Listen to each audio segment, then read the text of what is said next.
이제 말씀을 전합니다. 먼저 이 귀한 우리 기도의 자리에 서신 성도님들을 우리 한 사람 한 사람 축복합니다. 우리 믿음을 가지고 아멘으로 응답하시기 바랍니다. 평안하십시오. 성령 충만하십시오. 이 시간에 말씀과 기도를 통하여서 거룩하게 구별된 성도가 되어서 하나님 나라를 위해 온전히 쓰임 받는 여러분의 믿음과 삶이 되기를 간절히 축복합니다. 오늘 읽은 사사기 13장부터는 사사 삼손에 관한 이야기가 시작되고 있습니다. 사사 삼손을 보면 다른 사사들과 그 시작이 좀 다르다는 것을 우리가 알 수 있습니다. 다른 사사들은 이 땅에 태어난 후에 어느 정도 인생을 살다가 하나님께 부르심을 받았는데 삼손은 태어나기 전부터 사사로 부름을 받습니다. 그래서 하나님의 사자가 삼손의 부모에게 나타나서 태어날 아이가 있는데 이제 이스라엘을 구원할 것이다, 이렇게 알려주고 있죠. 그리고 특별한 점이 하나 더 있는데 4절 말씀을 보면 태어날 아이가 하나님께 바쳐진 나실인이 되어야 한다는 것입니다. 나실인이란 구분된 자, 구별된 자라는 의미를 가지고 있습니다.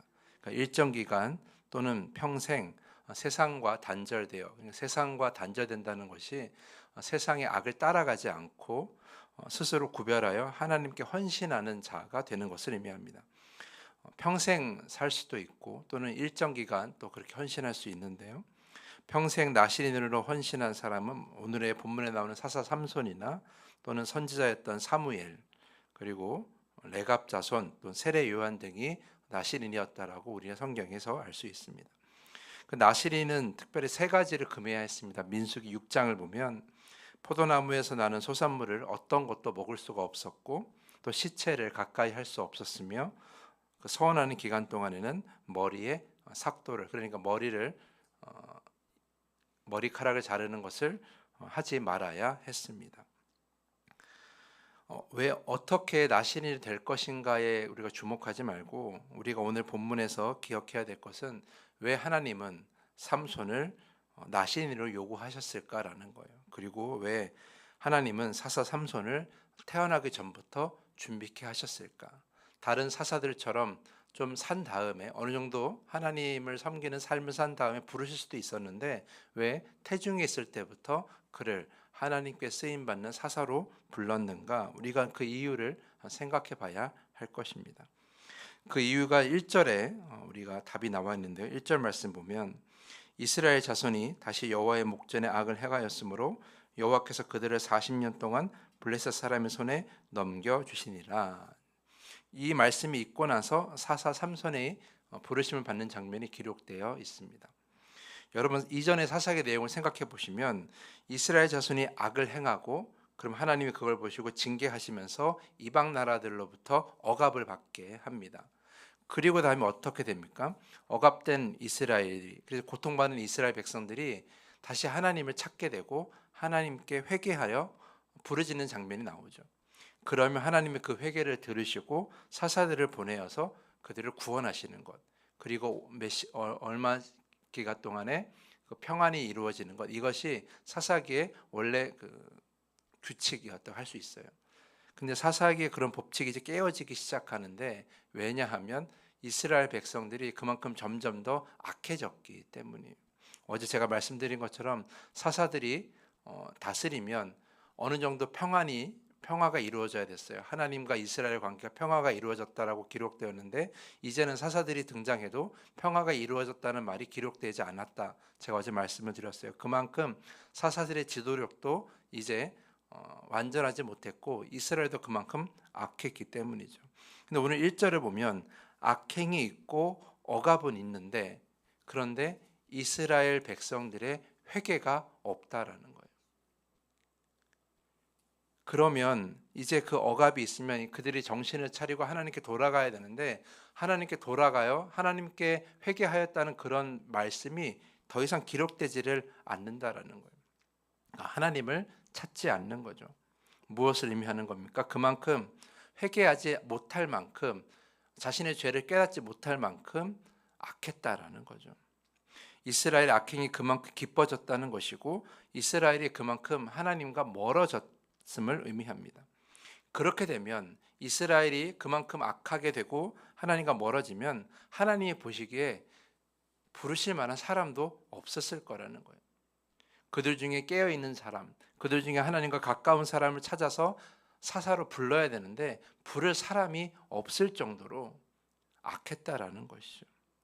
다 악하고 다 하나님과 멀어졌으니 깨어 있어서 하나님의 말씀을 전할 자가, 하나님의 마음을 전할 자가 없는 거예요. 하나님을 온전히 신뢰하여 이 억압된 이스라엘 백성들을 또 다른 민족으로부터 구원할 사람이 없는 거예요. 그럼에도 불구하고 하나님은 그들을 구원하시기 위한 계획을 세우신다는 것이죠. 그러니까 부를 사람이 없으니까 어떻게 하셨어요? 처음부터 준비된 사람을 세우시는 거예요. 그게 바로 나실인 삼손이었다라는 겁니다. 사사 삼손이 다른 사사들과 다르게 나실인으로 부름을 받았다는 것은 그만큼 이스라엘이 악했다라는 증거라는 것이죠. 저는 사사 삼손을 태어나기 전부터 부르시고 나실인으로 준비시키는 모습을 보면서 저는 두 가지를 깨달았어요. 하나는 그렇게 하나님과 멀어지고 그렇게 악행을 저지르는 이스라엘 백성임에도 하나님은 포기하지 않으신다는 것. 여전히 하나님은 그들을 사랑하시고 그들을 구원하시려고 하신다는 것. 저는 이것이 너무나 놀라웠어요. 하나님의 그 변함없는 사랑, 그 깊은 사랑, 저는 이것이 너무나 놀랍다라는 거죠. 이스라엘 백성들이 회개하지도 않는데, 이스라엘 백성들이 하나님을 바라보지도 않음에도 불구하고 하나님은 여전히 그들을 사랑하시고 어떻게 하면 그들을 구원할까? 부를 사람이 없는데 어떻게 하면 그들을 도울 사사를 세울까 고민하시다가 결국은 나실인을 세우시는 것. 그만큼 하나님은 이스라엘 백성들을 생각하시고 사랑하신다라는 거죠. 그 사랑은 지금도 변함이 없습니다. 그 하나님의 그 변함없는 사랑, 그 깊은 사랑은 지금 우리에게도 임하고 있는 것이죠. 그렇다고 우리가 그 사랑을 이용하여 회개의 길로 나아가지 않아도 괜찮을까? 그것은 결코 아니라는 거예요. 하나님의 사랑을 아는 자는 하나님께 돌아갈 수밖에 없고, 하나님의 사랑을 아는 자는 하나님의 말씀에 순종할 수밖에 없는 거예요. 하나님의 사랑을 아는 자는 하나님을 바라볼 수밖에 없기 때문에 자신의 죄를 회개할 수밖에 없어요. 내가 하나님을 사랑한다고 말하면서도 회개하지 못하면 그건 하나님을 사랑하지 않는 거죠. 당시 이스라엘 백성들은 회개하지 못하였고 하나님을 사랑하지 못했어요. 다른 우상을 바라보고 그 우상 안에서 기쁨을 누렸죠. 참으로 어리석고 안타까운 모습이죠. 그러나 그들의 하나님을 향한 사랑은 변하였어도 그들을 향한 하나님의 사랑은 변하지 않았다는 것, 이것이 너무나 놀라운 일일 뿐입니다. 그리고 오늘 본문에서 또 하나 깨달을 수 있는 것은 세상이 혼란스럽고 악이 깊어진다고 할지라도 하나님은 더 거룩하게 구별된 자를 찾으신다라는 거예요. 우리가 살아가는 세상이 점점 악해지고 죄와 의의 구분이 점점 어려워지게 되면 교회 안에서도 어느 정도의 죄를 용납하는 경우가 많이 있어요. 다 물질 사랑하는데 나도 물질 사랑하면서 하나님께 사랑받을 수 있는 거 아닌가? 다 술, 담배 사랑하는데 나도 술, 담배 사랑하면서 하나님 사랑할 수 있는 거 아닌가? 다 공의를 무시하며 사는데 나도 공의를 무시하면서 하나님께 쓰임받을 수 있는 거 아닌가? 다 거짓말하면서 사는데, 다 자기 이익을 위해서 사는데, 다 이기적으로 살아가는데 나도 그렇게 살면서 하나님께 쓰임받을 수 있는 거 아닌가? 이런 생각을 가질 때가 있다라는 거죠. 세상이 너무 악하니까 그 악이 세상과 거룩한 하나님께 부르실 만한 자를 구별되지 못하게 하니까 나도 어느 정도 죄가 있어도, 나도 어느 정도 세상에 물들어 있어도 하나님께서 나를 부르시고 쓰실 거야 라는 그런 생각을 하게 될 때가 있다는 것이죠. 하지만 오늘 말씀을 보면서 저는 생각했어요. 세상이 너무 악해서 그래서 쓰일 만한 사람이 없을지라도 하나님은 만들어서라도 그를 찾으신다라는 거예요. 처음부터 준비시켜서라도 하나님은 거룩하게 구별된 자를 찾으신다라는 거예요. 그러니 우리가 오늘 말씀 속에서 무엇을 깨닫습니까? 나도 주님 앞에 쓰임받기 원하신다면, 주님 앞에 쓰임 받으면서 하나님이 예비하신 그 수많은 열매들을 거두는 삶을 살기 원하신다면 적당히 해서는 안 된다라는 거예요. 우리가 나실인처럼 그렇게 준비되지는 못할지라도 스스로 구별되어 세상과 다른 삶을 살아갈 수 있는 그런 용기를 가져야 된다는 것이죠. 세상과 구별된다는 것이 세상과 담을 쌓으라는 이야기가 아니에요. 세상 속에 들어가 살면서도 말씀에 순종하며 살아가는 그런 용기가 필요하다는 것이죠. 세상이 적당히 거짓말하고 살고, 세상이 적당히 이기적으로 살고, 세상이 적당히 불의하게 살고, 세상의 물질을 사랑하며 적당히 살아가도 나는 그 적당히를 버리고 온전하게 하나님의 백성답게 살아갈 줄 알아야 된다라는 거예요.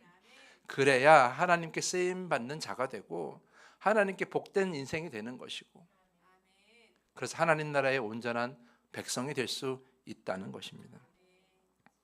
다른 성도들이 여러분들에게 이 정도는 괜찮아 라고 말할 때 절대 그렇지 않다고, 이렇게 세상이 악하고 선과 악의 구별이 어려울수록 하나님은 더 거룩한 자를 찾으신다라고 당당하게 말할 수 있는 여러분들이 되셔야 합니다.